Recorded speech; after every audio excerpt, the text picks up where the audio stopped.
እዛ ነው ያገባሁት በተክሊል እዛ ነው ካባ የለበስኩት።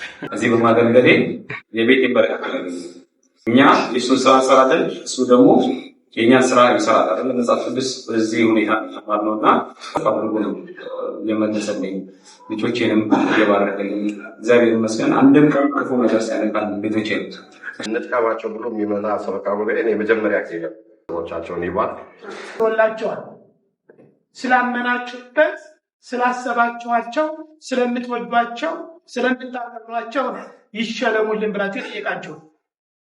ነፋሱ በሚነፍሰው ልክ ስላልነፈሱ ብቻ ለዛሬዋ ቀን ይበቃል።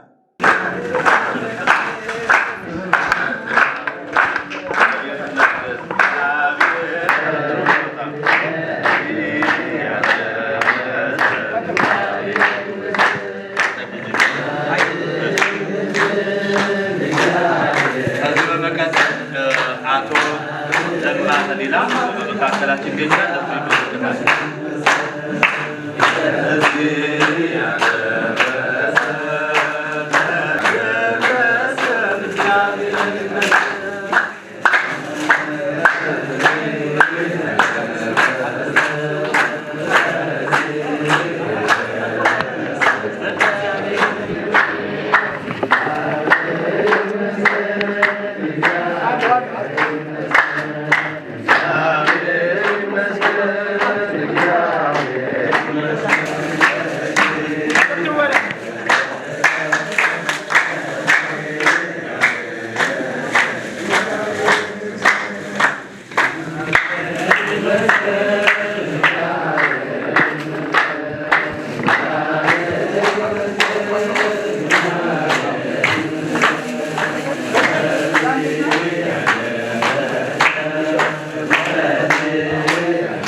መጋቢ ጥበብ ኤልሳ ደምሴ እጅግ የምንወደው የምናከብረው ወንድማችን ታዛዡ ትሁት ወንድማችን ነው። ቀደም ብለን እያላቸው ጸጋውን ያልብስልን።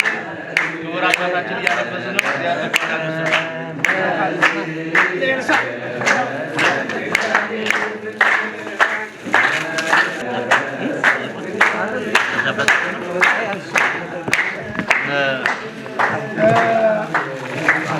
ሳሙኤል ተክለ ማርያም እሳቸውን ተወካይ እንገሰገበስ እንደታሸገ ለመምህር ሰይፈ ከበደ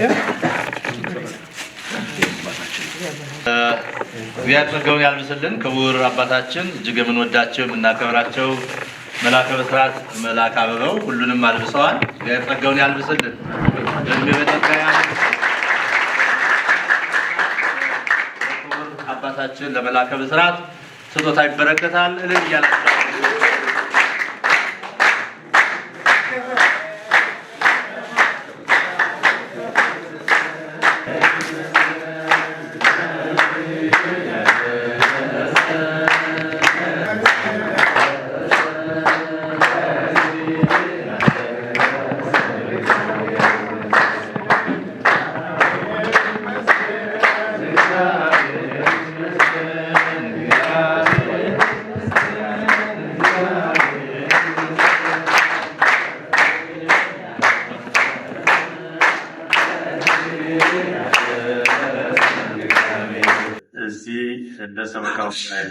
ስጀምር ለሁለተኛ ጊዜ የመጀመሪያ ሰበካ ጉባኤ ያለው አጋጣሚ የትምህርት ዕድል አግኝቼ ወደ አውስትራሊያ ሄድኩኝና ያኔ መጽሐፍ ቅዱስ ነገር ነው የተሰጠኝና ለሁለተኛ ጊዜ ነው እዚህ ሲሰጠኝ ስጦታው በጣም ደስ ብሎኛል። እኛ ያደረግነው ብዙ ካህናቶችም ብዙ ሰራተኞችም መንገድ ላይ ያገኙና ያመሰግኑናል። ያደረግነው ስለሚገባቸው ልፋታቸው ከዚህ በላይ ነው የምናስበው። አቅም ባደገ ቁጥር ሁሌ እኔ ሰበካ ጉባኤ ተመርጬ ስንጀምር ያልኳቸው እነሱን 3 ነገር ይዘን የመጣን አንዱ ካቴድራል ማስጀመር፣ እግዚአብሔር ፈቅዶ ማስጨረስ፣ ካልሆነ ግን አስጀምረን የተወሰነ ደረጃ እናደርሰዋለን ነበር አንዱ ዓላማችን። እግዚአብሔር ይመስገን ተሳክቶልን እዚህ ደርሷል። ሁለተኛ የነበረው የካህናት ደሞዝ በየጊዜው ማሻሻል ነበር። አንዱ እቅድ አርቄ የተነሳ ነው ማለት ነው። እሱም እግዚአብሔር ይመስገን ስንጀምር የነበረው የእናንተ ደሞዝ እናውቀዋለን። አሁን የደረሳችሁበት መሆን ያለበት ሳይሆን ግን የደረሳችሁበት ከነበረው ሲነጻጸር በጣም ትልቅ ነገር ነው። ለእኔ ይህም ተሳክተዋል ብዬ ነው። ሶስተኛውና ወሳኝ የነበረው እኛ እንደ ሰበካ ጉባኤ እዚህ ስንመጣ ሰላም አልነበረው። ሁሉም በጥሩ መንፈስ አይተያይም። ምዕመን ሁሉ እዚህ ትቶ አቦ ነበር የሚያስቀድሱት። ግማሹ እንደውም ወደ አባ ሳሙኤልም ሽፍት አድርጎ በዛውም ይቀራል። ሶስተኛው እቅድ የነበረው ሰላም ማስፈን ነው። እዚህ እግዚአብሔር ይመስገን ይህም ተሳክቶልናል። ሶስቱ ይዘናቸው የመጣናቸው ነገሮች በእግዚአብሔር ፍቃድ ሁሉም ነገር ተሳክተዋል ብዬ ነው የማስበው። በእኔ በኩል ማለት የኔ ግምገማ መጀመሪያ እነዚህ እቅዶች ስለመጣው እስካሁን ድረስ ባረግነው ነገር ብዙ ነገር ሄደናል። ይህ ሁሉ ሲሆን ችግር የለውም ማለት አይደለም። ብዙ ችግሮች አጋጥመዋል፣ ብዙ ፈተናዎች አጋጥመውናል። ግን ከእግዚአብሔር ጋር ሁሉም ተወጥተን እዚህ ደርሰናል። እኔ ትልቁ የኛ ደስታ የእናንተ ደስታ ማየት ነው። ይህ ካቴድራል አልቆ ደግሞ እዛ ገብታችሁ ስትቀድሱ ማየት ለእኛ ትልቁ ደስታ እሱ ነው። ደግሞ ቀጥል በእግዚአብሔር ፍቃድ እንደዚህ ፍጥነት እንዳሁኑ ባለው ፍጥነት ያልቃል ብዬ ነው ማስበው። በቅርብ ምንም ጥርጣሬ የለኝም። እዚህ ስንጀምረው ብያለሁ። እኛ ክርክር ነበረ መጠኑን እንቀንሰው የሚል ነበር። በጣም ትልቅ ነው፣ ግዙፍ ነው። ወደ 3900 አካባቢ ነበር መሰለኝ ሲጀምር፣ ወደ 4000 አካባቢ ማለት ነው። ከዛ የነበሩ አባት ሌሎቹ አራን ጨርሶም ይሄ ነገር ይቀነስ ተባለ። እሺ እንቀንሰው። ስንቀንሰው ግን በእጃችን ገንዘብ አለ ወይ የሚያስጨርሰን? ቀንሰን 1000 የምናደርገው ለሽ በእጃችን ማምን አለ? ምንም ነገር የለም። ሰውኛ የተማመን ነው ማንን ነው? መድኃኒዓለም 2000 ሆነ 3000 ሆነ 5000 ሆነ መድኃኒዓለም ከሆነ የምንተማመነው ለሱን ተውና ባለበት ይቀጥል ብለን መጨረሻ ተስማማን። ይኸው ግዙፍ ካቴድራል በሀገሪቷ የዚህን ያህል ስፋት ጠይቅ ያለው ብዙ ዞር ያለው የለም። ይሄ መጀመሪያ ነው። ይሄ ደግሞ ካቴድራል ታስታውሱ ብዙዎቻችሁ ነበራችሁ። ፓትርያርኩ በፊት የነበሩ አቡነ ጳውሎስ መጥተው ምናሉ አደራ ምላችሁ እዚህ ካቴድራል ስትሰሩ ትልቅ ካቴድራል ዓለምን የሚያስደምም ካቴድራል ከኤርፖርት አጠገብ ነው ያላችሁ። ቱሪስት ሲያልፍ ያየዋል፣ አውሮፕላን ሲያልፍ ያየዋል። እና ይሄ ግዙፍ አድርጋችሁ በጣም ሁሉም የሚደመምበት ካቴድራል ስሩ ብለውን ነበርና አደራም አልበላንም። ይኸው ትልቅ ነገር ሰርተናል ብዬ ነው የማስበው። ይህ ሁሉ የሆነው ግን በእናንተ ጸሎት፣ በእናንተ ድጋፍ ነው። ባልነበራችሁ ደሞዝ በትንሿ ደሞዝ የወር ደሞዛችሁ ከፍላችኋል። እሱ ብቻ አይደለም፣ ጉልበታችሁ እዚህ አሳርፋችኋል። ቀላል አይደለም። ለዚህ ካቴድራል እዚህ መድረስ ትልቁ አስተዋጽኦ የሚሰጠው ለካህናት ነው። ተውት፣ ገንዘባችሁ፣ ጉልበታችሁ ተውት። እናንተ የምታደርጉት ጸሎት ራሱ እዚህ እንዲደርስ አስችሎታል።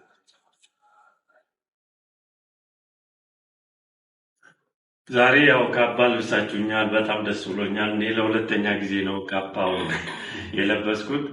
መጀመሪያ ሳገባ ባታ ለማርያም እዛ ነው ያገባሁት፣ በተክሊል እዛ ነው ካባ የለበስኩት። አሁን ለሁለተኛ ጊዜ ለብሻለሁ። በጣም ደስ ብሎኛል።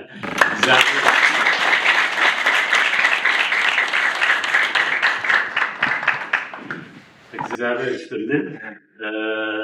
እኛ ድጋፋችን በበኩሌ እግዚአብሔር መርጦን ነው። እኔ ተከራክሬ ነበር ሰበካ ጉባኤ ስማረት ካለኝ የምነት አልችልም ተውና አስታውሱ እንደሆነ ግን በሙሉ ድምፅ ተማረኩና አይ ነገር እግዚአብሔር መርጦ ነው። የሆነች ነገር ማድረግ ይችላለሁ። ትንሽ ነገርም እግዚአብሔር ፈጣሪ አግዞኝ ኮንትሪቢዩት አደርጋለሁ ብዬ ነበር የተቀበልኩት ማለት ነው። ከነበረኝ ስራ ጫና አንፃር እበድላለሁ ከሚል ነበር። እግዚአብሔር ግን ፈቅዶ ይኸው እዚህ ደርሰናል። እግዚአብሔር የተመሰገነ ነው። በጣም ደግሜ አመሰግናለሁ። እግዚአብሔር ይስጥልኝ። ታላችሁ በማተቤት ነገር ይሽመት ነው እና ፍራቻም ስላለብኝ እና ስለተደረገ ነው እግዚአብሔር ተጠፋት ወስላችሁ ያኔ ነው ተሞሎ እግዚአብሔር ባርካችሁ ያ ምን ማለት ነው?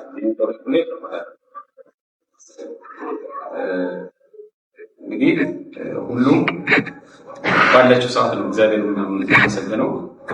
እኔ ደግሞ እዚህ በማገልገሌ የቤቴን በረከት አገኘሁ። እኛ የእሱን ስራ እንሰራለን፣ እሱ ደግሞ የእኛን ስራ ይሰራል። መጽሐፍ ቅዱስ በዚህ ሁኔታ ተማርነውና እዚህ ጋር በምሳተፍበት ሰዓት እግዚአብሔር ደግሞ መጥፎ አድርጎ ነው የመለሰልኝ። ልጆቼንም እየባረከልኝ እግዚአብሔር ይመስገን። አንድም ቀን ክፉ ነገር ሳይነካል ቤቶቼን እሱ ጠብቆልኝ የሁላችንን ቤት እግዚአብሔር ባርኮ ነው እና ስለዚህ እኔ ለበረከት ነው የተጠራሁት ብዬ ነው የማስበው። እና እንግዲህ ቅድም ዶክተር ብሏል በስብሰባ ላይ እንኳን ሰው በስራ ላይ እግርና እግር የሚጋጫል፣ ድንጋይና ድንጋይ ይጋጫል። ብዙ ግጭቶች ይኖራሉ።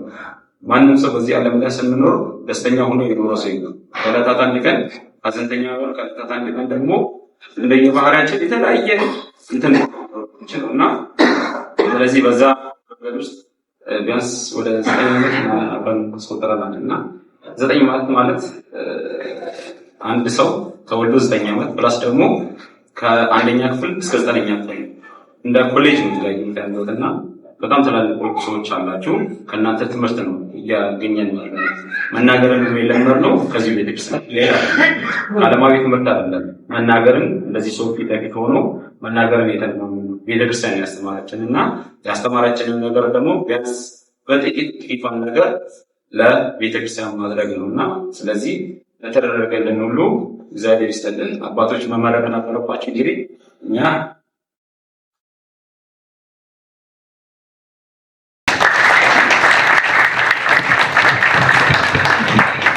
ብለዋል። እናንተ እዚሁ ለካህናት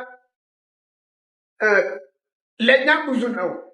ትንሽ በእውነት ከፊት ፊቱ ፊቱ እውነት ነው። ደስተኛው ይሁላ የአስተዳደር እና ስበክ አንድነት በአንድ ልብ ሁናችሁ ደሞዝም ሳይቋረጥ ቦነስም ሳይቋረጥ ህንፃም ሳይቋረጥ በእውነት ለፍጻሜ ያውቃችሁ። እኔ በካህናቱ ተወክዬ ነው። ማህበረ ካህናቱ ደስተኛ ሁሉ ነው ያደረገ። ደስተኛ ባይሆን ይህን ያደርግ ማህበረ ካህናቱ በደስታ ነው ያሉ አባቶች። በእውነት አባቶች ካህናት ከመኖሯ አይለያችሁ።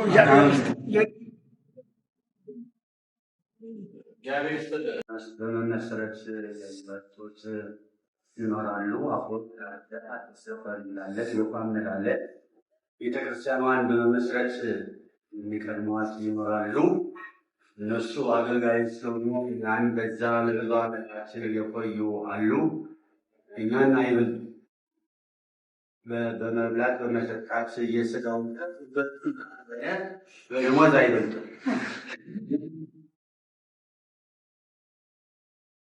እና በልጠናቸዋል። እዚህ ደብር የሄዱ የሚያንሳቸው ተለቃቸው አለፋቸው። በምንድን ነው? በሰበካ ጉባኤውና በጽሕፈት ቤቱ ፍቅርና ሰላም አሰራር ሰፍኖ ካህኑም ያለ ምንም ማቅማማት ከብረዋል፣ ገነዋል እና እናንተን በእድሜ በጸጋ ይጠብቅልን። አገልግሎት ዘመናቸውን እግዚአብሔር ሰፋ ረዘም ያደርግልን። ደብሩ አድገዋል። ዘይንሶ አብዮ ይሄ ነው ከአዲስ አበባ አድባራት ትንስተኛ ዳር ያለው የተቀመጠው። አሁን ግን በልጧቸው። ይህ ምንድን ነው? ሰው ነው የሚያከብሩ ሰው እናንተ ስለሆናችሁ ነው። ደብሩ በደሞዝ አገልግሎት ከፍ ያለ ስብከተ ወንጌልም እየተስፋፋበት ነው። ከሌሎች ህዝብ አጥቢያ እየመጡ እዚህ ትምህርተ ወንጌል እየተሰበኩ የሚሄዱ ብዙ ስለሆኑ እናንተ በጸጋ ይጠብቅልን። አንዲች ናት የቀረች፣ እሷ ደግሞ የቤት ስራችሁ ነች። እኛ የተሸገርንበት ስለሆነ ነው። ብዙሃኑ አገልጋዩ የተሸገረበት ነው። እሱ ምንድን ነው ከተባለ ለመድኃት ለአገልግሎት ስንመጣ እኛ መጠለያ የለንም። እኛ ነጭ ለባሽ ስለሆን በሌባ አይን ስንታይ አለው ነው የምንባል። ይህች ሁሉ በስጋት የምንመጣባት ናት እና በቤተ ክርስቲያናችን በቤታችን ዙሪያ በቦታችን ዙሪያ እንደ ማንኛውም ተካራይ ከደሞዛችን ከፍለን እኛ የምንጠለልበት ማረፊያ እንድታስቡልን በትህትና ይገባል።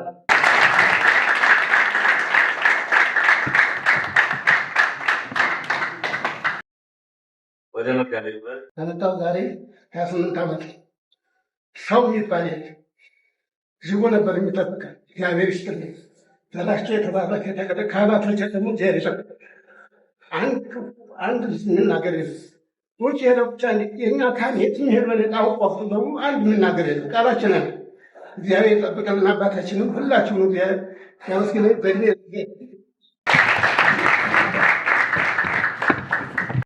የዚህ ታላቅ ተዳዳሪ የሰበካ ጉባኤ አባላት ሊቃውንት ስለሆኑ ለመፈዳት ያው ሁላችንም እንግዲህ ዛሬ ደስተኛ ነን። እኔ በዚህ ስለ ሰበካ ጉባኤውን ሁሌ ሳመሰግን በውስጥ ማመስገና በሚል አንዳንድ ከጓደኞቻችን ጋር ስንነጋገር አባታችን የሚያውቃሉ። ብዙ ሰበካ ጉባኤዎች ሰላም ይዘው ማለት የሚመጡት ሲገቡም ለተንኮል፣ ለአድማ፣ ለሌላ ነገር የሚገቡ አሉ። በየደብሩ ብዙ ጸሐፊያን፣ ብዙ አስተዳዳሪዎች ሲፈተኑ እንዴት ነው እናንተ ጋር ሲባል ያኔ ነው ይሄን ሰበካ ጉባኤ ሁሌ ማለት ነው። ለምን አንድ ቀን የተንኮል፣ የአድማ፣ የክፋት ነገር ይዞ የማይመጡ የሰላም የቦታውን እድገት፣ የካህናቱን እድገት፣ ካህናቱን ማድረግ ያለባቸው ቤተክርስቲያኒቷ እንዴት ነው ልማቷ መፋጠን ያለበት የሚለውን አጀንዳ ይዘው ስለሚመጡ በዚህ በጣም እኔ ደስተኛ ነኝ። አሁን በእኔ እንግዲህ ሶስተኛ ቦታዬ ነው። ግቢ ገብርኤል ያደግኩት። ሳትጠይቁ ቀድማችሁ እናንተ ሳትሉ እንደ ካህናቱ ምንድን ነው የሚለብሱትም ኑሮ ተቸግረዋል፣ እንዴት እናድርግላቸው? የካህናት ኑሮ ውድነት ሁሌ ያው ፊታቸው አለ። ዶክተርም ውጭ የሄዱትም ዶክተርም ወይዘሮ ብዙ ለለማም ሌሎችም ሰበካ ጉባኤዎች እንደው የካህናቱን ነገር ብታቀርቡ አጀንዳ ሲያቀርቡላቸውና የተወሰነ ነገር ብናይ ተብሎ እንደዚህ አጀንዳ ይዞ እንጥቀማቸው ብሎ የሚመጣ ሰበካ ጉባኤ እኔ መጀመሪያ ጊዜ ነው። ስለዚህ አሁን ለምሳሌ ዶክተር ለ2 ዓመት የሉም ነበር በስራ ጉዳይ ወደ ውጭ ያለ ትምህርት ሄደው ነበር። ግን እነዚህ ወንድሞች እህቶች ለዚህ ሰበካ ጉባኤ መቆየታቸው ልማቱም እዚህ ደርሷል፣ ህንፃ ቤተክርስቲያኑ እዚህ ደርሷል፣ ካህናቱም እንደዚህ ተደስቷል። ስለዚህ አሁንም ወደፊትም ስለሚያስደስቱን እንደሚያስደስቱንም ተስፋ እናደርጋለን። እግዚአብሔሮቻቸውን ይባል። እንደው ስራቸውንም ይባል እድሜ ጤና ይስጥልን። እናመሰግናለን።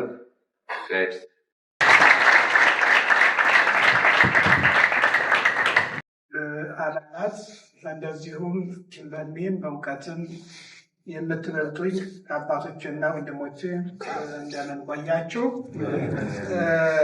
ሐዋርያው ቅዱስ ጳውሎስ አንዲት መልእክት የተናገራት ብዙ ነው መልእክቶቹ፣ ግን አንዷን ስንኝ ብቻ እንደ ማንሻ ተጠቅሜ ወደ ዋና ሀሳብ ሄዳለሁ እና በዚህ በሮሜ መልእክት ምዕራፍ 2 ቁጥር 10 ላይ አንድ አምላካዊ ቃል አለ። ነገር ግን በጎ ስራ ለሚያደርጉ ሁሉ ምስጋናና ክብር ይገባቸዋል።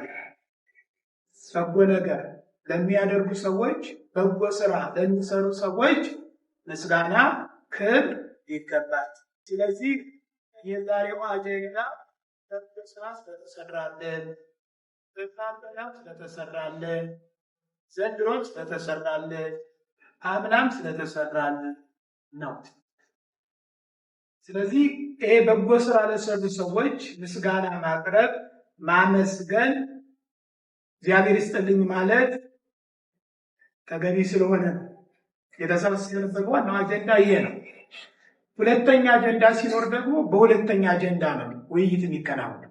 ሁለተኛ ጥያቄ አሉ፣ የትም አልሄዱ፣ በጎ ሰዎች ናቸው፣ ተመስክሮላቸዋል። ስላመናችሁበት፣ ስላሰባችኋቸው፣ ስለምትወዷቸው፣ ስለምታከብሯቸው ይሸለሙልን ብላችሁ የጠየቃችሁ። ስለዚህ ያንኑ ተግባራዊ ተደርጓል። እናም ሁልጊዜ ዳዎች መጠበቅ አለባቸው። እውነት ነው፣ ምስጋና ይገባችኋልና እግዚአብሔር ቤተሰቦቻችሁን ይጠብቅ። ምናልባት ስለዚህ ሰበካ ጉባኤ ስለ አስተዳደር ጽሕፈት ቤቱ ትንሽ መናገር እፈልጋለሁ። ምክንያቱም ከኔ በላይ የሚያውቃቸው በማይረው ኑሮ ታውቋቸዋላችሁ፣ በስራ ግን የማውቃቸው እነሱ እኔን ያውቁኛል፣ እኔ ደግሞ እነሱን አውቃለሁ ከእናንተ ባሻገር ማለት እና በእውነት እናውራ ካልን ሰላም ስለሆነ መግባባት ስላለ መከባበር ስላለ መደማመጥ ስላለ ነው። ምናልባት ልቅስ እናንተ አሳይመንት ብላችሁ የሰጣችሁት የሚቀድም ግን ሌላ አለ። ከሱ በየትኛውም በመብራት ብትፈልጉ እነዚህን ሰበካዎች ማግኘት አትችሉም። ከዘር የጸዱ ናቸው፣ ከማንነትም የጸዱ ናቸው። በሚነገራቸው ትክክል ወደ ጽሕፈት ቤቱ አይ ከሰሙት ትክክል ያንን የሰሙትን ነገር ማራገጥም አይፈቅድም። ህሊና በጎውን ነገር መርጠው ወደ ሰላም የሚያመጣውን ነገር አስበው የሚናገሩ ስለሆኑ ነው። በምትሰሙት ልክ፣ በሚወራው ልክ፣ በሆነው ነገር ልክ ሁሉ ቢሆን ትናንት የነበረው መጥፎ ጠባሳ ለታሪክ አይወራም። በጎ ነገር ነው ለታሪክ የሚወራው። ስለዚህ የእነሱ ቻይነት፣ የእነሱ አስተዋይነት፣ የእነሱ እርጋታ ነፋሱ በሚነፍሰው ልክ ስላልነፈሱ ብቻ ለዛሬዋ ቀን ይበቃል። ጆሮ አላቸው ይሰማሉ፣ ዓይን አላቸው ያያል። ነገር ግን ጆሮአቸው ግን ሁለት ነው። የሚገርመው የነሱ የእኛ ነው መሰል አንዳንድ ጊዜ በዚህ እንደው እኔን ልበል ራሴ አንድ ጆሮ ነው መሰል አንዳንዶቻችን ያለን እንጂ እግዚአብሔር የሰጠን ሁለት ጆሮ። ሁለት ጆሮ የተሰጠው ደግሞ በአንደኛው ብቻ ሰምቶ በሌላኛው ደግሞ ሌላ እንዳዳምጥበት። ስለዚህ ይሄ ሁለቱ ጆሮአቸው በትክክል የሚሰራው እነሱ ጋር ያለ። እነዚህ ሰበካ ጉባኤዎች አንደኛ እድለኞች ናቸው። ይሄ ካቴድራል እየተሰራ ያለው በእነዚህ ሰበካ ጉባኤ ዘመን ነው አይደል? በዚህ ሰበካ ጉባኤ ዘመን ነው። በመሰረቱ በዚህ ሰበካ ጉባኤ ዘመን ህይወቱ ያልተቀየራለ ይላል። ስለዚህ አንድ ለምሳሌ ዳንሳ ሴሚሲ ሚካኤል ወደ 13 ዓመቱ ነው ሰበካ ጉባኤ እንደት ስለሆነ ስለማ በዚህ በ7 እና በ8 ዓመቱ እንደዚሁ መመረጥ አለበት ተብሎ እንቅስቃሴ ሲደረጉ አስታውሳለሁኝ። መላከ ምሕረት ዘካርያስ አስተዳዳሪ ሆነው ብፁዕ አባታችን አቡነ እስጢፋኖስ ደግሞ የጅማ ሀገረ ስብከት ጳጳስ እሳቸው የአዲስ አበባ ምክትል ጳጳስ ነበሩና ሲጠይቋቸው አንድ በጎ ነገር ነው የመለሱት።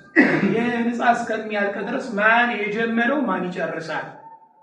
ይህ ህንፃ እስከሚያልቅ ድረስ እነዚህ ሰዎች መቀጠል አለባቸው ብለው በጽሁፍም በቃልም ያስተላልፉትን መልእክት አስታውሳለሁ። አንደኛ ሰራተኛው ይፈልጋቸዋል። እነዛ በጣም በጎ የሆኑ ምዕመናኖች ስለሆኑ ለካህናቱ ህይወት የሚያስቡ ምዕመናኖች ስለነበሩ፣ ስለዚህ እውነትን ነውረን ካልን የቆዩትን ያክል ከዚህ በኋላ አይቆዩ። በእነዚህ በጎ ሰበካ ጉባኤዎች ይሄ ካቴድራል ከዚህ በጎ ከሆነ ህንፃ ኮሚቴ ጋር በመተባበር በመናበብ ባህሪያቸውንም የህንፃ ኮሚቴዎችን የሚያውቋቸው እነሱ ናቸው። ህንፃ ኮሚቴዎችም እነሱን ያውቋቸዋል። ስለዚህ እነዚህን ሰበካ ጉባኤዎች ህንፃ ቤተክርስቲያኑን ቢያስመርቁ፣ ከዛ ባሻገር ደግሞ የእናንተን ህይወት ነገ ብዙ ነገር ያስፈልጋል። ጥያቄዎች ይኖራል።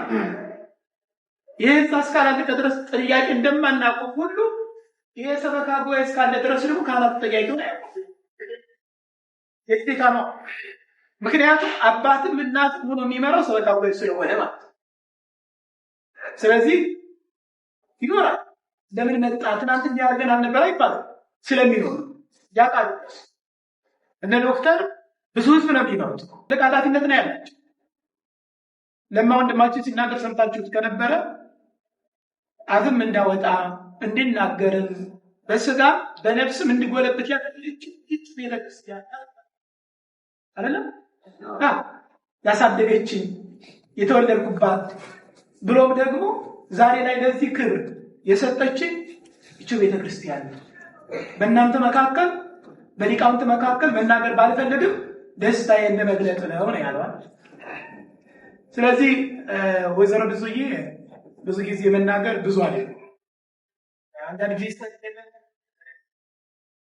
በተግባር ግን በእውነት እናምራ ካለ እናት ወልዳችኋል። እናት ሁላችንም እናቶቻችን ወልደውናል አይደለም።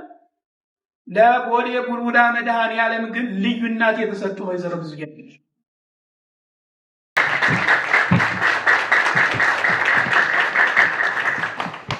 የአገር ቤት አለችኝ እናት ነው ለቦሌ ቡልቡላ መድኃኔዓለም ላሉ ማህበረ ካህናት ፈጥኖ ደራሽ እናት ናቸው።